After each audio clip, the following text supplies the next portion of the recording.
कौमी सतह पर मायारी व मालूमाती वीडियोज़ के लिए मशहूर वेब चैनल हकीकत टीवी ने दावा किया है कि चंद दिन कबल पेशावर हाई कोर्ट में तौहीन रसालत मुकदमा समाअत के दौरान खालिद नामी नौजवान के हाथों कत्ल होने वाले मुर्तद कैदियानी ताहिर नसीम, जो पुश्तखरा पेशावर में अपनी फैमिली के साथ रिहाइश पजीर बताया जाता है, दरअसल अमरीकी शहरी है। अमेरिका के शहर शिकागो में तवील रिहाइश की है और अमेरिका के खुफिया एजेंसी CIA का मुबैना तौर पर कारिंदा बताया जाता है। आइए मज़ीद हकीकत जानने के लिए हकीकत टीवी का यह वीडियो आपको SMTV के स्क्रीन पर दिखाया जाता है, हमारे साथ रहिए। द SMTV कदरमनो कतुन को स्तासो roar स्तासो Humraaz Gavar Aman Raj the they पैगाम सरा स्तासो त मुखातिब यम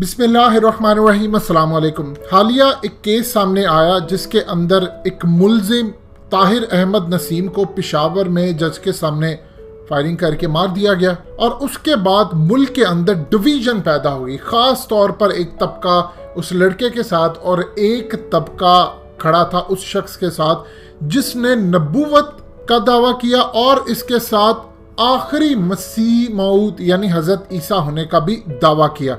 अब सूरत हाल ये है कि बहुत सारे लोग, कोई इसके साथ खड़ा या कोई उसके साथ खड़ा, एक चीज़ ज़हन में रखिएगा, आप राइट या लेफ्ट या किसी के साथ या किसी के साथ खड़े होना बात ये नहीं होती। आप सिर्फ हक के साथ खड़े हो और हक ये कहता है कि कोई भी इस मुल्क के अंदर हो या दुनिया के अंदर हो, अगर कोई नबी पाक सल्लल्लाहु अलैहि वसल्लम की शान में गुस्ताखी करता है या आखिरी नबी होने का दावेदार बनता है और अदालती कानून उसको सजा नहीं दे पाता, तो बताइए फिर लोग क्या करेंगे? आप हाथ के अंदर जब कानून उठा लेंगे तो सूरत हाल क्या सामने आएगी? ये है कौन था, ये क्या वाकया हुआ? हकीकत टीवी आपको पूरी बैकग्राउंड बताने जा रहा है। मजीद डिस्कस करने से पहले इस वीडियो को लाइक करें, हकीकत टीवी को सब्सक्राइब करें और बेल आइकन पर जरूर क्लिक करें, फिर आपको अंदाजा होगा कि असल सूरत हाल क्या आती है। देखिए, मुसलमान कभी भी बर्दाश्त नहीं करता कि कोई शख्स उठकर ये दावा कर दे, और ये पिछले कई सालों से ये तमाशा बढ़ता जा रहा है। उसकी रीज़न क्या है और इसराइल का इसमें पार्ट क्या होता है, इसको भी आपको बताएंगे। लेकिन सबसे पहले एक चीज़ समझ लीजिए कि ये जो शख्स था ताहिर अहमद नसीम, ये बेसिकली अमेरिकन सिटीजन भी था, ये शिकागो में रहता था। और इस तमाम सूरत हाल के अंदर कहानी कहाँ पर शुरू होती है और ये वाकया क्या हुआ है और इसमें CIA किस हद तक इन्वॉल्व थी, इस वीडियो में आपको तफसीली पता चलेगा। 24 अप्रैल 2018 को ये तब की बात है जब इलेक्शन होने में पाकिस्तान में चंद दिन या चंद हफ्ते बाकी थे। एक दरख्वास्त मौसूल होती है पेशावर में एक थाने के अंदर, और इस दरख्वास्त को देने वाले शख्स का नाम था अवैस मलिक। ये असल में इस्लामाबाद का एक मदरसा है जहाँ पर ये असल में पढ़ते हैं। इन्होंने असल में उस दरख्वास्त के अंदर बताया कि फेसबुक पर एक शख्स से मेरी गुफ्तगू हुई, मुझे फ्रेंड रिक्वेस्ट आई और उस शख्स ने अपना नाम ताहिर नसीम बताया, और फिर उसके बाद एक दावत का सिलसिला शुरू हुआ। मुझे इन्होंने दावत दी और कहा कि असल में मैं मुजद्दिद हूँ इस सदी का, और इस तमाम सूरत हाल के अंदर उसने बड़ी अजीब व गरीब बातें कही कि कुरान मजीद में भी मेरा जिक्र है, ये है वो है, नाउज़ुबिल्लाह, और कहा मैं आखिरी नबी हूँ, नाउज़ुबिल्लाह, और फिर कहा कि हज़रत ईसा अलैहिस्सलाम वफात पा गया, उनकी रूह मेरी शक्ल में आ गई। ऐसी बेहुदा और बकवास तरीन इसने बातें कही। कोई भी शख्स चाहे वो चैट करे या कहीं पर हो, जब कोई मुसलमान ये सूरत हाल देखता है, कोई नबूवत का दावेदार है, जिस तरह मिर्जा गुलाम अहमद कादियानी ने दावा किया, आज तक मुसलमान उस तकलीफ से बाहर नहीं निकल पाए। इस शख्स ने इसी तरह दावत दी। अब जो असल में दरख्वास्त गुजार था वो समझदार बंदा था। उसने जाकर अगले रोज 25 अप्रैल 2018 को मुकदमा दर्ज कर दिया कि ये फलाना शख्स है, ये कह रहा है, और तमाम चीजें उसने दिखाई। फिर उसकी बहुत सारी यूट्यूब पर ऑलरेडी रिकॉर्डिंग्स भी थी जो एक यूएसबी के अंदर इसका सारा डाटा लाकर उन्होंने हवाले किया और कहा कि देखिए ये सारे सबूत है, ये चैट है, ये सब कुछ है और ये शख्स ये काम कर रहा है। अब पुलिस ने भी समझदारी का उस वक्त सबूत दिया और अचानक से उसको कहा कि ठीक है आप इसे गुफ्तगू करते रहें। कुछ अरसे बाद ये शख्स आता है पाकिस्तान के अंदर और आकर अवैस को कहता है कि मैं पाकिस्तान आ गया हूँ, इस्लामाबाद में हूँ और फिर आकर यहाँ पर मुनाजरा करना चाहता हूँ, तुम्हें दावत देना चाहता हूँ। ये सारी बातें असल में पेशावर में मौजूद जो डीएसपी यासीन थे उनको भी पता थी। इस शख्स ने उससे डिस्कस किया कि ठीक है ये सारी सूरत हाल के अंदर आपसे मैं मुनाजरा करता हूँ, आप सामने बैठे, आपकी दावत हुई तो फिर बात करेंगे। असल में उसको ट्रैप करने की बात ही, पेशावर में जो हाइपर मॉल है वहां पर इसकी मुलाकात हुई। जब ये आया तो पुलिस ने इसको आकर अरेस्ट किया और इस अरेस्ट करने के बाद इसने पुलिस वालों को भी दावत दी, जी मुझ पर ईमान लेकर आए। फिर केस जब अदालत में गया वहां पर भी जाकर ये काम करता रहा। इसकी एक वीडियो भी आपको मिलेगी सोशल मीडिया पर जहां पर ये बहुत सारे उलमा हजरात के साथ होता है और वहां पर जाकर कहता है कि मेरा दिमाग खराब हो गया था, मैं ज़हनी मरीज था, तब मैंने इसकी दावत दी या मैंने आखिरी नबी होने की बात की, अब मैं ठीक हूँ। सवाल ये पैदा होता है कि जब ज़हनी मरीज होते हैं तो आप ये तो नहीं कहते कि मैं अमेरिका का प्रेसिडेंट हूँ, आप ये तो नहीं कहते कि मैं इंडिया का प्रेसिडेंट हूँ। आज आके आपको एक ही बात मिलती है कि मैं नाउज़ुबिल्लाह आखिरी नबी हूँ या मैं ये नबूवत का दावा किया।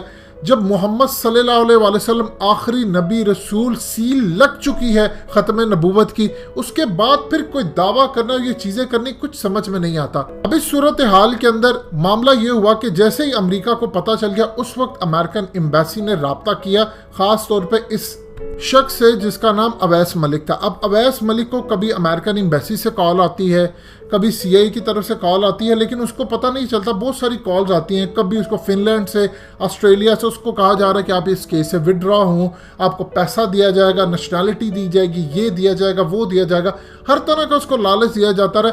इवन कि ये तक सूरत हाल है इस शख्स की बीवी की जानिब से कॉल है, इसके बच्चे हैं, ये है वो, हर तरह की कॉल इसको देती गई। आज आप अंदाज़ा कर ले 2.25 साल हो चुके इस मुकदमे का, कोई ना फैसला हो रहा ना कोई बात हो रही। जब ऐसी सूरत हाल होती है तो आम शख्स क्या देखता है?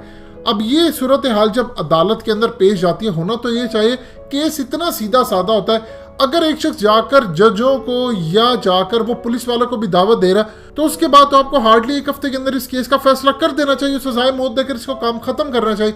लेकिन 2.25 साल हो गए, अमेरिका का प्रेशर, जब वो जेल के अंदर गया तो उससे मुख्तलिफ एजेंट आकर मिलते रहे, 58 के करीब उससे मुलाकातें करने वाले मुख्तलिफ लोग थे, हर तरह की उसको प्रोटेक्शन दी जाती रही।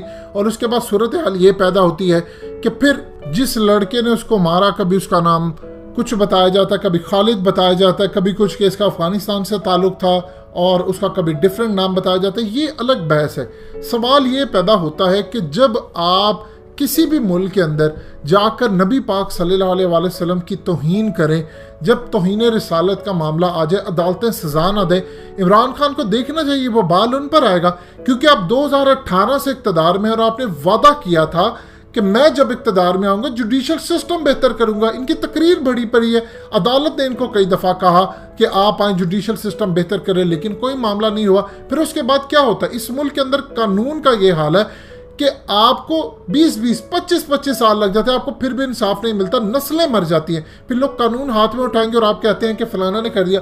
अब अमेरिका का प्रेशर इस पर आ रहा है, अमेरिका ने इनको वकील दिया, सब कुछ दिया, पैसा दिया, क्या कुछ ऑफर्स नहीं की, और अब अमेरिका के अंदर वावेला मचा के पाकिस्तान में इंतहा पसंदी।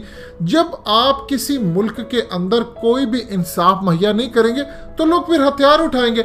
आप लोगों को हथियार उठाने से मना कर सकते हैं कि केसेस का फैसला हार्डली 15 दिन के अंदर हो जाना चाहिए, और हुकूमत अभी तक अगर जाकर ये काम नहीं कर पाई तो इस हुकूमत को छोड़ देना चाहिए फिर काम, वरना मुल्क के अंदर फिर इसी तरह के काम होंगे, फिर आप उनको कहेंगे इंतहा पसंदी है या कुछ है। अगर आप इंसाफ दें लोगों को और जो तौहीन रिसालत करे उसको फौरन सूली पर चढ़ाएं, फिर देखिए इस मुल्क के अंदर कोई भी शख्स आपको कानून हाथ में खुद लेता नजर नहीं आएगा। दोस्तों, हकीकत टीवी को सब्सक्राइब करना मत भूलिए, वीडियो को लाइक करें, शेयर करें और कमेंट सेक्शन में अपनी राय का इजहार जरूर करें।